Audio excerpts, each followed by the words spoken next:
Det fedeste, det synes jeg, det er det sociale. Det er jeg nok også enig i. Ja. Sådan, ja, det kan godt være ret sjovt. Altså nogle timer og sådan noget. Men jeg synes, det fedeste er nok at møde nye mennesker og at deltage i sådan særlige events, der måske er på skolen. Venner. Det sociale netværk, man har i klassen eller på skolen. Det er jo en meget stor skole, så man har et stort socialt netværk af venner over hele skolen. Det sjoveste, synes jeg 100%, at det er socialt. Og så med tiden, nu går vi jo i 2G, slutningen af 2G, så får man også et meget bedre sammenhold i klassen, fordi man ligesom går op og ned af hinanden hver dag. Og jeg kan virkelig mærke, at vi har det meget bedre i klassen, også nu længere tid, der går.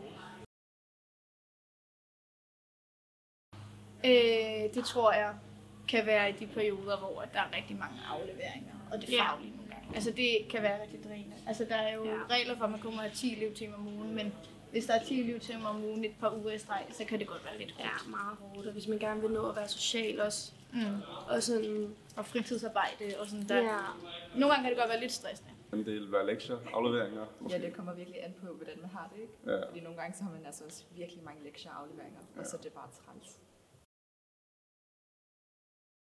Forældre kunne eventuelt hjælpe med sådan at give tips, hvis man har brug for det, kun hvis man har brug for det, ikke?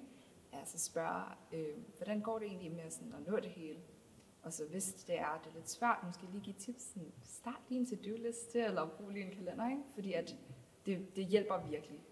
For mig så synes jeg, at forældre de skal bruge deres børn, så de får den der ekstra motivation. For mig tror jeg, det er, at man kan have en forståelse for, at man godt kan være lidt stresset nogle gange, hvis de bare er der for en. Det bedste forældre kan gøre for unge i gymnasiet, deres børn i gymnasiet, det er, hvis børnene lige pludselig føler sig presset af alt muligt.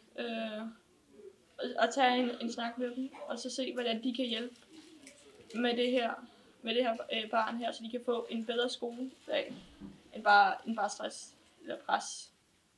Ja, jeg tænker også, at det er, at forældrene spørger ind til, hvordan man har det på skolen, og om man er stresset og så videre. Fordi at hvis man så er stresset, så kan de altid hjælpe en til at få mere overskud og til at gøre skolen, så den ikke er så stresset.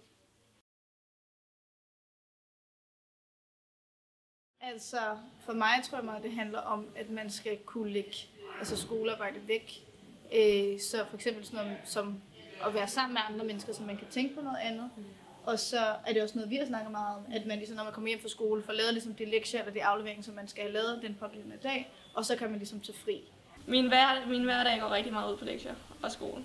Så i weekenden, så er det der, hvor jeg oplader, hvor jeg enten arbejder eller bare slapper af.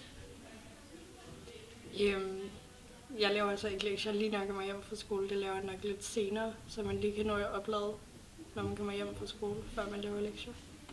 Efter en lang skoledag, så har man virkelig bare brug for enten at tale med en ven over telefonen, eller virkelig bare sådan lægge ned og måske kigge på sin telefon, eller altså hvad det nu er. Og jeg synes ret ofte, så er der nogen, der er sådan, nu når du er træt, så skal du måske uden for det hele. Men nogle gange har man bare virkelig brug for sådan at ligge i sin seng og lave intet. Ja.